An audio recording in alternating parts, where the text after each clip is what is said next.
Hello viewers, मैं Nishi Kaushik, HOD textile, government women's polytechnic college Bikaner. Girls, आज अपन लोग सेकेंड ईयर का कोड TD 206 सब्जेक्ट का नाम है introduction to textile art and craft के यूनिट 4 का सेकेंड भाग, यानी कि पहले अपन ने फड़ पेंटिंग पढ़ी थी। गर्ल्स, आप लोगों को अच्छे से ध्यान होगा। आज अपन करेंगे मधुबनी पेंटिंग्स। इसके बाद गर्ल्स, मधुबनी पेंटिंग्स जो है, जैसा कि आप लोग जानते ही हैं कि ये नेपाल और बिहार के क्षेत्र में बनाई। गर्ल्स, सबसे पहले मधुबनी पेंटिंग जो है उसकी अपन हिस्ट्री पढ़ेंगे कि इसका इतिहास क्या रहा है। दूसरा, इसका कंस्ट्रक्शन, यानी कि किस तरह की इसमें टेक्निक्स जो है वो यूज़ की जाती हैं। इसके सेंटर, जो उत्पादन के सेंटर्स या केंद्र हैं, वो क्या हैं। इसको किस स्टाइल से बनाया जाता है, इसमें कलर और मोटिव्स क्या होते हैं। आज यानी कि प्रेजेंट जो सिग्निफिकेंस है, आज के युग में अपना क्या इसमें परिवर्तन करके इसको बनाया जाने लगा है। और फिर लास्ट में अपन इसके सैंपल्स या इमेजेस देखेंगे मधुबनी पेंटिंग्स की तो का इतिहास। तो गर्ल्स, मधुबनी पेंटिंग जैसे अपन जानते ही हैं एक फोक पेंटिंग है जो मिथिला के, नेपाल और बिहार के क्षेत्र में बनाई जाती रही है। इस पेंटिंग में मिथिलांचल की संस्कृति, यानी कि जो मिथिला देश है वहाँ पर जो उसकी संस्कृति है उसको दिखाया जाता है। मधुबनी पेंटिंग्स को मधुबनी आर्ट या मिथिला पेंटिंग भी कहा जाता है, और यानी कि अपन इसको मधुबनी आर्ट और मिथिला पेंटिंग के नाम से भी जानते हैं। इस पेंटिंग का नाम ही मधुबनी पेंटिंग्स कहा गया। यानी कि मधुबनी पेंटिंग बिहार में इंडिया और नेपाल के बॉर्डर के पास एक जिला है कहा जाता है। यानी कि इसकी एक हिस्ट्री है, जैसा कि मैंने आप लोगों को बताया कि अपन हिस्ट्री पढ़ रहे हैं, इतिहास पढ़ रहे हैं। तो इसकी अलग अलग कुछ लोगों के द्वारा इतिहासकार इसका ये मानते हैं कि इसका जो इतिहास है वो रामायण के समय से चला आ रहा है। तब इसको मधु यानी कि शहद का वन कहा जाता था इस क्षेत्र को। इस वन में राम और सीता ने, यानी कि एक क्या कहते हैं ना कि इतिहास है, यानी कि उदंती है कि यहाँ पर पहले इस वन के अंदर सबसे पहले राम और सीता ने एक दूसरे को देखा था। यानी कि इस पेंटिंग की शुरुआत कहा जाता है कि रामायण के दौर से ही प्रारंभ हुई। कुछ इतिहासकारों का मानना है कि मिथिला के राजा जनक थे, और जब राम ने शिव धनुष तोड़ने के बाद जनक की बेटी यानी सीता माता से शादी करने का तय हुआ, राम से सीता माता की जो शादी है वो राम से तय करने का इरादा हुआ। तब राम के पिता जो अयोध्या के राजा थे, उन्होंने मिथिला में अयोध्या से जो बारात आने वाली थी, जनक ने सोचा कि मेरी एक ही बेटी है, शादी ऐसी होनी चाहिए जिसे जमाना याद रखे। तो उन्होंने अपनी जो जनता यानी कि प्रजा थी उसको आदेश दिया कि सब लोग अपनी घर की दीवारों और आंगनों को अपनी पेंटिंग से सजाएं, जिसमें जो मिथिला देश है उसकी संस्कृति की झलक मिले, जिससे जो अयोध्या की बारात आने वाली है वो सभी लोग मिथिला की संस्कृति को जाने और उनको इसका पता चले। तो गर्ल्स, मधुबनी पेंटिंग जो है वो बिहार के दरभंगा, मधुबनी, सीतामढ़ी और नेपाल के जनकपुर, सिरहा, धनुषा जैसे जिलों की एक मेन फोक पेंटिंग है।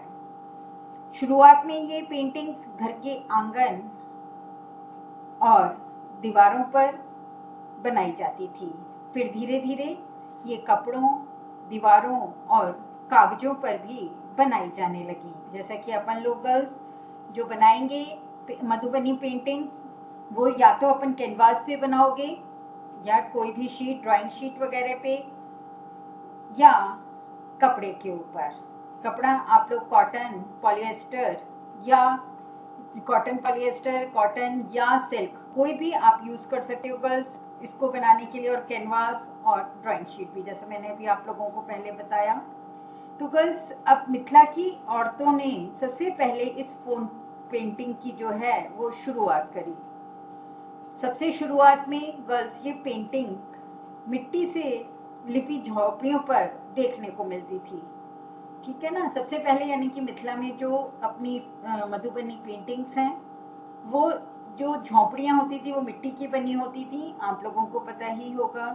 तो उसके ऊपर बनाई जाती थी। लेकिन अब हम इसको किस किस पे बनाते हैं? कपड़े पर या शीट या कैनवास पर। इन पेंटिंग्स में हम देखते हैं, जब आप लोग इसके डिजाइन्स देखोगे, मधुबनी पेंटिंग की इमेजेस देखोगे, गर्ल्स चित्र देखोगे, तो देखोगे कि इसमें ज्यादातर जो है खास तौर पर जो है देवी देवताओं के चित्र, लोगों की आम जिंदगी से संबंधित या नेचर यानी प्रकृति से रिलेटेड बहुत जो जितनी भी पेंटिंग्स है वो इसी पर बनी हुई हैं। साथ ही इसमें हम सूरज, चंद्रमा, तुलसी जैसी शादी के जो नज़ारे हैं वो भी देखेंगे। आपने गर्ल्स एक बार और एक बहुत ही इंटरेस्टिंग फैक्ट और मैं बताऊं आप लोगों को, एसबीआई का जो अपना डेबिट कार्ड है ना, उसमें जो अपन को पेंटिंग नजर आती है वो भी कौन सी है? मधुबनी पेंटिंग है। तो यानी कि आप देखो कि मधुबनी पेंटिंग्स जो है एसबीआई यानी कि स्टेट बैंक ऑफ इंडिया ने अपने डेबिट कार्ड यानी कि एटीएम कार्ड पर भी लगा रखी है। तो गर्ल्स मधुबनी पेंटिंग्स जो है गर्ल्स, ये दो तरह की होती है। जैसा कि मैंने आप लोगों को बताया ही अभी अभी कि राजा जनक ने जो अयोध्या से बारात आ रही थी, है ना, तो उन लोगों को अपनी जो प्रजा है उसकी संस्कृति को दिखाने के लिए इसको जो है दीवारों पर और घर के आंगन में बनवाया था जब राम और सीता जी की शादी हो रही थी।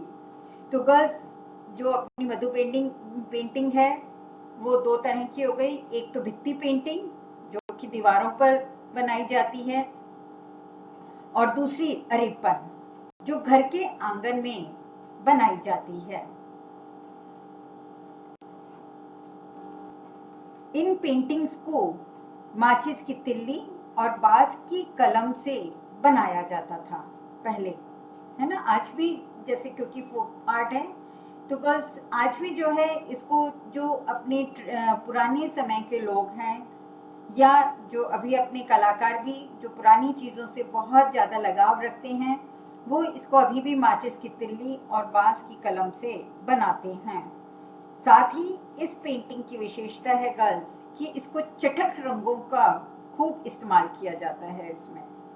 जैसे कि अपन पेंटिंग्स जब बनाएंगे उसमें भी आप लोग याद रखेंगे कि इसमें अपन लोगों को ब्राइट कलर्स यानी कि चटक रंग जो हैं वो इस्तेमाल करने हैं। जैसे कि गहरा लाल, हरा, हरे में गर्ल्स आप लोग जो है ऑलिव ग्रीन भी ले सकते हो, लीफ ग्रीन भी ले सकते हो या पोस्टर ग्रीन भी ले सकते हो। लाल के अंदर स्कारलेट या क्रिम्सन जो अपने पोस्टर कलर्स आते हैं गर्ल्स, वो ले सकते हो। समझ गए।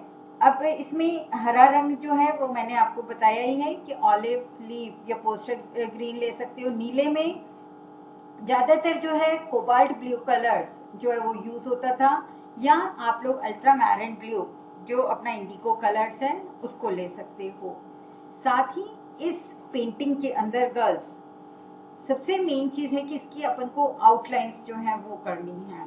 आउटलाइंस जो है वो हरदम ब्लैक कलर में आपको जो अपने पुराने भित्ति चित्र हैं या आंगन के चित्र हैं उसमें भी आप लोग देखेंगे तो काला रंग जो है वो होता है। वो पेंटर जो हैं अपने मिथिला के या मधुबनी क्षेत्र के, वो भी जो हैं इसमें आउटलाइंस जो हैं वो ज़रूर से देते हैं गर्ल्स।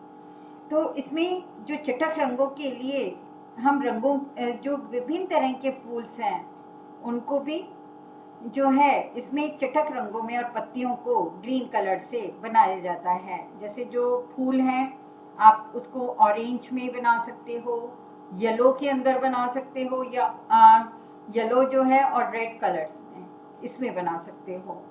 जो फूल और पत्तियां हैं उनको तोड़कर ही इन रंगों को भी बनाया जाता था।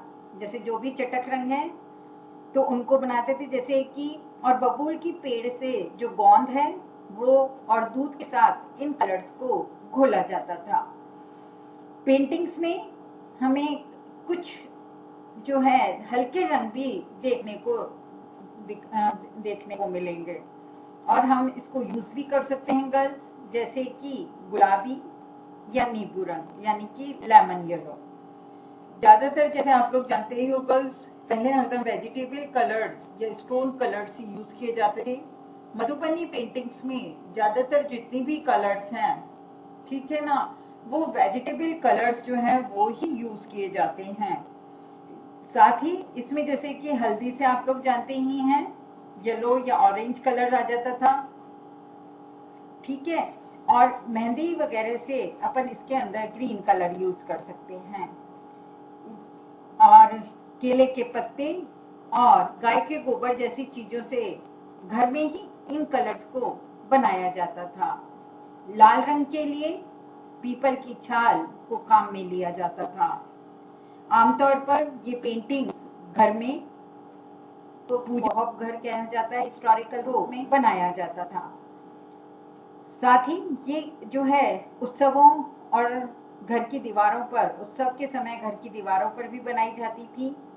आज इंटरनेशनल मार्केट में हम यदि देखें तो इस मधुबनी पेंटिंग्स की बहुत डिमांड है गर्ल्स। जो आजकल के अपने पेंटर्स हैं वो ज्यादातर इसमें आर्टिफिशियल जो कलर्स हैं गर्ल्स वो यूज करते हैं और कैनवास पर इसको बनाते हैं। तो गर्ल्स अब देखिए सामने आपके मधुबनी पेंटिंग्स के जो डिजाइन्स हैं वो हैं जिसमें राधा कृष्ण को बनाया गया है, ठीक है ना। अब देखिए इसमें ब्लू कलर भी है जो अपने ट्रेडिशनल जो है अपना फोक जो कलर है इसके अंदर वो यूज किया गया है।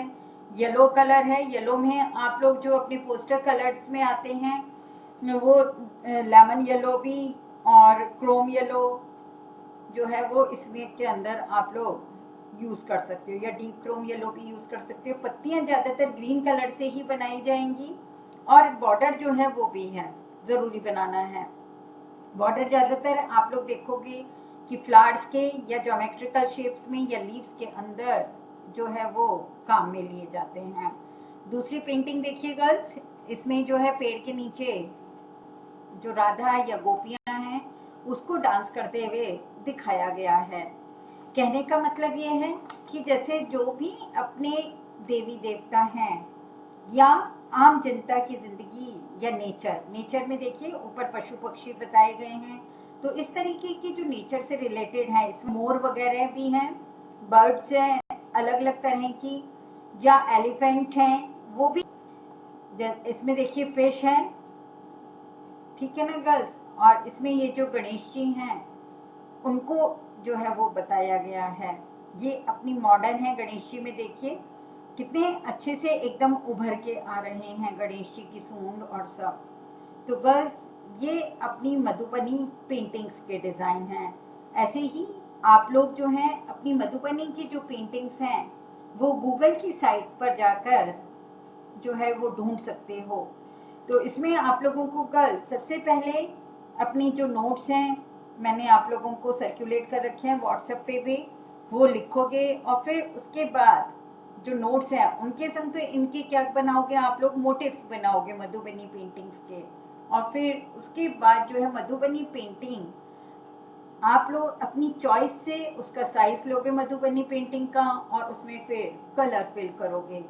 कलर्स की सारी नॉलेज मैंने गर्ल्स आप लोगों को दे दी है कि इसमें जो है अपने ब्राइट कलर्स यूज होंगे। आप लोग देख ही रहे हो मोटिव्स में भी कोबाल्ट और अल्ट्रामैरिन ब्लू जो है वो यूज किया गया है, ऑरेंज है या डीप क्रोम येलो है। और आउटलाइंस देखो गर्ल्स सभी की जो है आउटलाइंस भी है, यानी कि डबल आउटलाइन भी दे रखी हैं। और जैसे फिश है तो फिश को देखिए जो इसमें इसके शल्क हैं, ठीक है ना, उनको भी है ना इसमें हर किसी की इसमें आउटलाइन दे रखी है। तो आप लोग इस तरीके से जो है अपने जो है सुंदर सुंदर जो डिजाइन्स हैं पेंटिंग्स के वो मुझे व्हाट्सएप पर सेंड करेंगे और पेंटिंग्स बनाना शुरू कर दोगे। तो गर्ल्स ये अपना आज 4th यूनिट जो है वो कंप्लीट हो गया है। मैं एक बात आप लोगों से कहना चाहूंगी, इसके बाद अपन लोग जो है 2nd unit patch and applique का शुरू करेंगे। आप लोगों ने सभी ने फड़ पेंटिंग बहुत अच्छी बनाई है। नेक्स्ट मधुबनी पेंटिंग्स भी इसको बनाएंगे जैसे मैंने बता दिया है। और याद रखेंगे कि मधुबनी पेंटिंग जो है वो मिथिला कि बिहार के मिथिला क्षेत्र की, मधुबनी क्षेत्र में है जहाँ पर उसकी फेमस है, और ऐसे ही नेपाल में भी। साथ ही इसमें चटक रंगों का इस्तेमाल होएगा। दूसरा जो चीज़ है वो क्या है बच्चों, कि इसमें ज़्यादातर देवी देवताओं के, लोगों की आम जिंदगी से जुड़े हुए जो पल हैं वो, और नेचर से रिलेटेड जितने भी पशु पक्षी हैं उनका, फूल पत्तियों का चित्रण जो है वो आप लोग करेंगे। तो गर्ल्स, ये अपना आज 4th यूनिट जो है मधुबनी पेंटिंग्स का कंप्लीट हुआ। कोई भी प्रॉब्लम्स या डाउट्स हों तो उसको आप मुझे व्हाट्सएप पर लिखकर जो है, या अपने जो गूगल मीट है उसके ऊपर कंप्लीट करेंगे। ठीक है गर्ल्स, अपनी सेफ्टी का ध्यान रखते हुए मैं आपसे सभी से थैंक्स कहूँगी। ओके।